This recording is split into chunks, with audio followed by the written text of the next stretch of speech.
My life is a miracle. Every child has a story of God's love to share. Shalom world, tune into God's love story.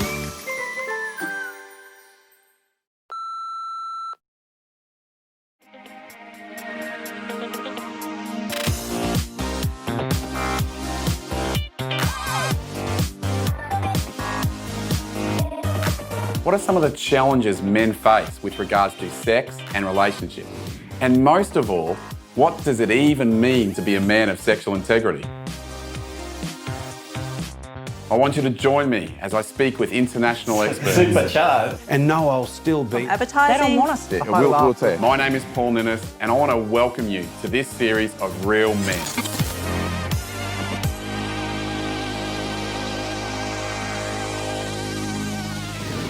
Men of sexual integrity. In this first episode, we are going to explore the world we live in. Let us start with a discussion of how entering into manhood has changed. So welcome, fellas. It's good to be here. Yep, and important topics we're going to be covering today. The first discussion point I wanted to ask was, how has entering into manhood changed over the years? Wow. The journey to manhood is really, I think it's substantially changed. I don't think it's ever been simple, but it seems to me like there's a lot of pressure on young guys to demonstrate that they're men a long time before they're men. Definitely. Yeah, Any other thoughts? The journey no longer has a map. There's no guides, no mentors, no wisdom journey anymore. So many unanswered questions in that journey now. There aren't. It's not just that. I think what happens is, in the past, there's been some very, very significant ways in which boys enter into manhood. That could be in a professional way. We still see that the Jewish community has the bar mitzvah, etc. But in many ways, what's happened for us is our journeys into manhood and some of the events that take place in some way are more negative than they are positive towards a deeper inner understanding of what it means to be a man and what it is to display a true integral masculinity today. So the whole schoolies events and all that happens there, sometimes this is around external issues rather than it being about an inner journey of that which is really the true values of manhood. And So you're saying that the rites of passage have changed. Absolutely. Rites of passage were positive, validating, affirming, confirming. Now they're getting drunk, getting laid, driving fast, and things like that. All those things, really. And I would put to it too that the way those rites of passage have changed is because the older men are more absent from family and community. And if I love that saying that the older men are meant to hold the circle for the younger men to make their glorious mistakes. And if they're not holding that circle, that the mistakes will be made, but they won't be glorious. The world can be a challenging place for men. Let's start with the digital world. For a lot of guys, they can be in front of screens for 50 to 100 hours a week. This can make it harder to be grounded in reality and more difficult to have deep, authentic relationships. It is very, very difficult for young men today to see women the way they should be seen. I think that they're continually bombarded with images and messages that women are merely sex objects, and it comes from every angle. And I think it is a battle for them. It is really hard. It's just from advertising, from billboards, from obviously what's available on their phones. It's, very, very hard. As a woman, I feel really angry about it because I believe that women are precious and valuable, and I think that reducing them to be sex objects to be used for men's pleasure only is incredibly demeaning. I think it is damaging for young women to see themselves as only worthwhile if they are sexually available and if they have sex appeal. I think it makes me really angry and it's really sad. This leads me to my second point, porn. Pornography is a pandemic, and it's by far the most influential factor on masculine sexual experience. In the 1920s, the average young man had about 20% chance of seeing porn before he was an adult. These days, porn exposure is close to 100% before we become adults. Well, man, it's great to be here speaking about a really important topic. What was one of the early experiences of how you became sexually aware? I must have been about 12 or 13. and it was a VCR, and it was a 70s pornography. I can't forget it.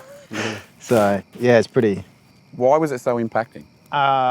Well, I'd never experienced anything like it. I think there were so many different emotions and feelings, and I remember it felt really good and really bad at the same time, if that makes sense, because I think the bad feeling was just the shame. I think I felt an element of shame. Yeah, my first experience was just, it was just a whole bunch of, good, awkward and shameful feelings all rolled into one. Today's young people are encountering more porn than our grandparents saw in a lifetime. Like they're encountering more porn every year than what our grandparents saw in their lifetime, or we're going to see in a lifetime. It's out of control.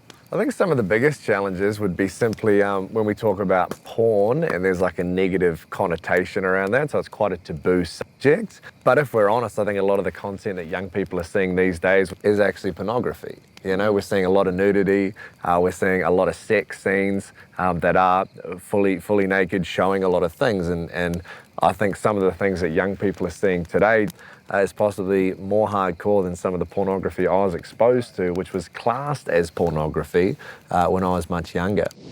One of the other things that makes it challenging for us as men is that quite often sex is not spoken about in our formative years. As a result, young men take their questions to all the wrong places. So often we go to our peers who are as clueless as we are, or perhaps to the internet, which gives us so much misinformation about sex, love and relationships.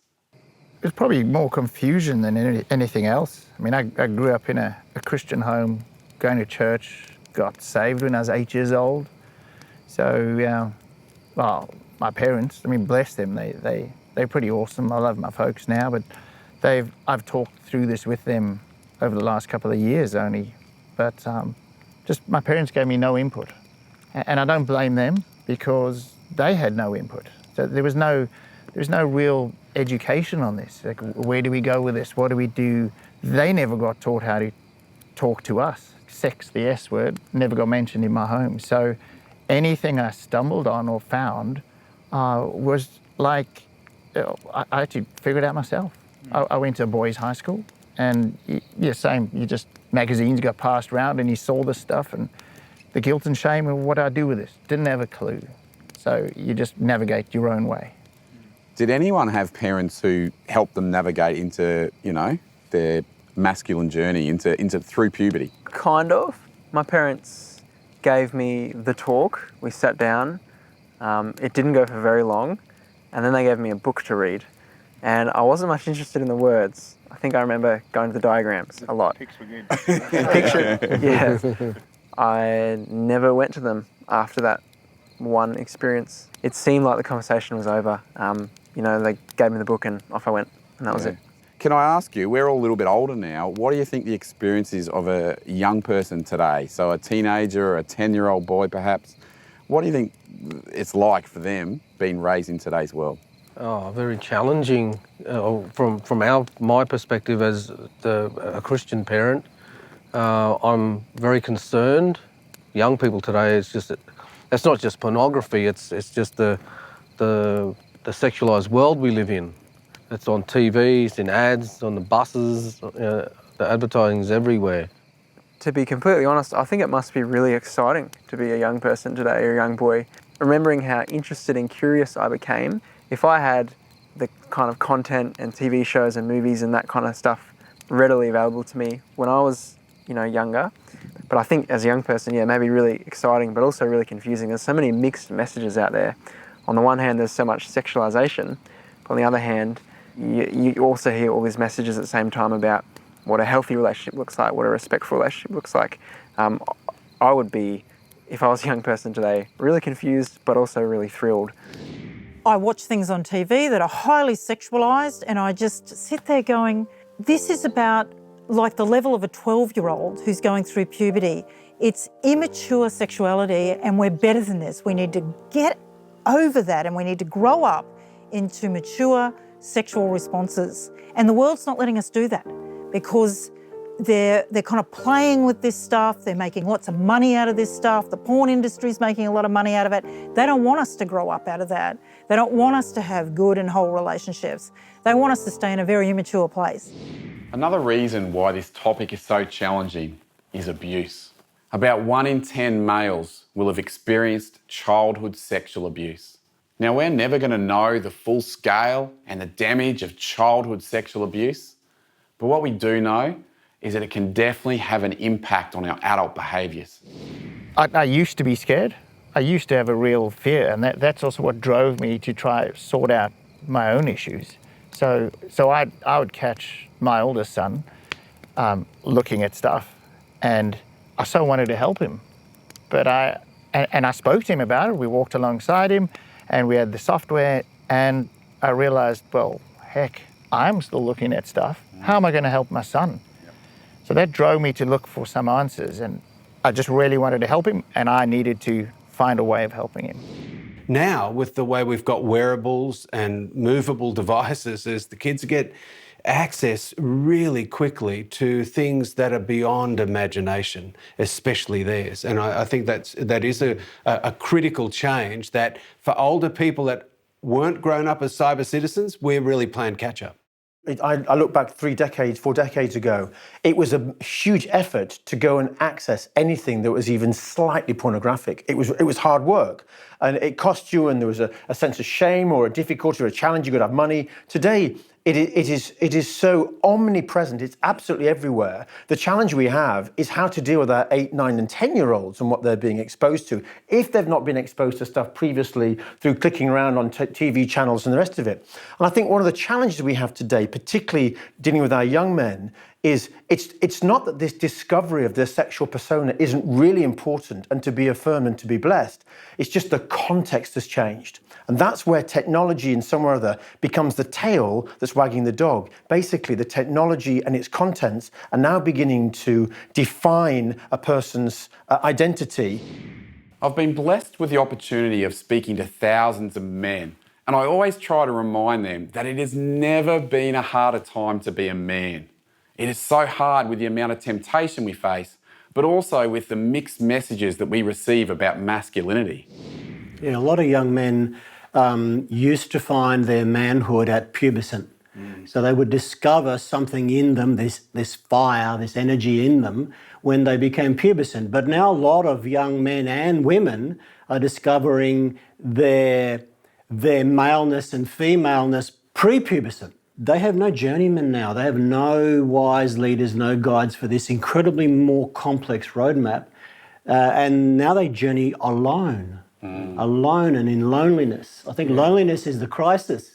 What can we do? Like, what do we need to get out of this situation? What should we be striving for as far as allowing all men to enter into a more authentic masculinity? First of all, is we have to be revisioned, or in some cases freshly visioned, by what manhood has looked like in its redeemed sense in the past anyway. I think we've moved a long way from that. It's not something we necessarily discuss. And what we've become very good at doing as men is to wear our performance masks. And you know, a man isn't a man because of the virtue of his wealth. He's a man because of the wealth of his virtues. Wow. And so what happens is we've got to be able to come back to that place. I guess statement about isolation is the absolute need for relationships. Yeah.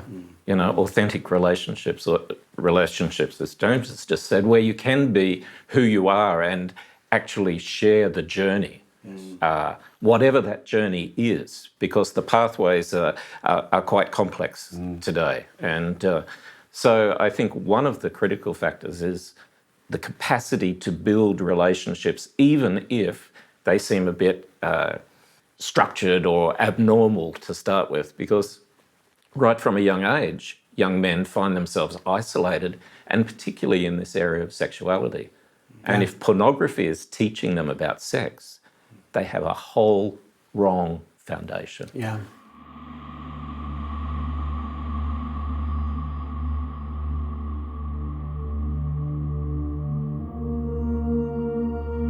I'm here in this cattle shed, and I must say I feel a little bit awkward. Here in my hands is a tool called an emasculator. This is used for castrating baby bull calves. And what they do is they take this part of the tool and they clamp down on the blood vessels and the spermatic cord that runs from the testes up to the body of the calf, and they crush it. This causes the testes to shrivel up and die. And I'm reminded of the predicament a lot of men find themselves in today. There's this particular quote from C.S. Lewis that says, "In a sort of ghastly simplicity, we remove the organ and demand the function. We make men without chests and expect of them virtue and enterprise. We castrate and we bid the geldings be fruitful." And it can be a really challenging time for men. I know for myself, sometimes you feel like you're being asked to stand up, to be more of a man. And then on the other hand, we get this feeling sometimes when we show our strength or we show leadership or chivalry that this is frowned upon. We have a potency and a strength, a unique character which comes from God, and in some ways actually comes from our testicles, from our testosterone. We need to know as men that our masculinity is not toxic. Yes, sometimes our strength can be overplayed and it can be distorted, but at its core, our unique character is a gift from God, from the world. As men, we need to learn to use and control our strength as a gift for service, a gift for others, not to dominate or harm. In some ways, in fact, in all ways, the best thing to do is to look to Jesus, the real man, the ultimate man, a man that possessed ultimate strength and yet laid it all down for us. He gave it all up on the cross. Why do we need a program where men address the issue of sexuality in their own lives? Like, why do we need a program that encourages men to live lives of sexual integrity? Yeah, well, I think it steals from men. I just really feel, and this is, I'm talking about in my own life, but I honestly think in my journey through pornography and sexual immorality, it stole life from me. Like, I just wasn't my best self or my fulfilled self. And I feel that it's stealing from men. Not only steals from men, but it steals from marriage, from relationships. Society, yeah. What I hear now is that younger men are having real issues with their sexuality and their sexual performance, with and their views of women, and from what they're watching. And my own experience is that it steals from your relationship. You don't have a really intimate relationship with your wife when you're intimate with videos and digital images rather than having a real relationship with your wife. I believe it's essential to the church. You can't run a little seminar once a year, twice a year, and do a little sex talk. So we've got to create an understanding of intimacy. It's not just sex. God designed sex to be intimacy between a husband and a wife. It's not about our sex life. Intimacy is more than just sex. It's about bonding and a relationship and your love for each other. But we as Christians have even got a warped view of it because we've learnt it from the world. Me-time was given to us by God, and we as a church need to start putting it out there and preaching it as God's design for society. Amen. So what exactly is a man of sexual integrity? Well, a man of sexual integrity is a man who is becoming all who God created him to be. He is striving to be what is best for himself and for others. His sexuality is integrated into his whole person as both a healthy and essential part of who he is. We don't aim for sexual integrity, it's something that we grow in. Sex is an incredibly powerful drive. You've got to learn how to control it. Each of us have to learn a discipline in how to exercise that incredibly powerful gift. This program is vital because it starts to articulate in the public arena and the personal arena the things that really matter, that are often now kept silent, secret, and sometimes become slimy, you know. And that one of the things young people are really good at is calling older people out when we don't know what we're doing, but we're pretending. And I think that's a big part of relationship with me, is when people are real. And I think there's nothing wrong as an older guy sort of saying to a younger guy, look, I don't really know either, but let's walk it together. And I think you know, I know as an older dad that when I'm working with young men, I've really got to be in my maturity and allow them to be in their isolation and feel me out a little bit and not rely on that sort of first bite sensation that somehow we've got rapport. It's my job as a mature man to stay in that journey with them and allow them to push back and push off me and know I'll still be there and I don't have to have all the answers. But the Heavenly Father is someone that we can both go, we're both sons in that regard. And I'd also say that, it's interesting that St. Paul, throughout his writings in the New Testament, whenever he writes a list of things that we've got to be careful of, nearly always the first thing he talks about is about sexual immorality and about calling us back to purity. So even though he had profound revelation experience of the Lord and the healing power of the Lord in his own life and around others, he knew that there was that, in a sense, that unredeemed carnal sense is the one thing that we most need to find a sense of self-mastery around. And there's got, if we do not master temperance around that area, he said, basically, you're not going to be able to walk the Christian journey. You're not going to be able to live life to the full as Christ designed it to be lived. So whatever happens is, there's a mandate to every single man to have to turn around and to face in the eyes the journey of his sexual desire and sexuality. The Bible tells us in 1 Thessalonians 4:3 that we should be holy and that we should avoid sexual immorality. Scripture also speaks in Colossians of how we are made through God and for God. This includes the wonderful gift of our masculine sexuality.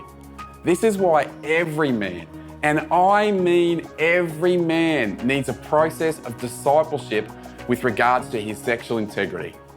I look forward to joining you next week and continuing the journey. In the meantime, have a safe week and God bless.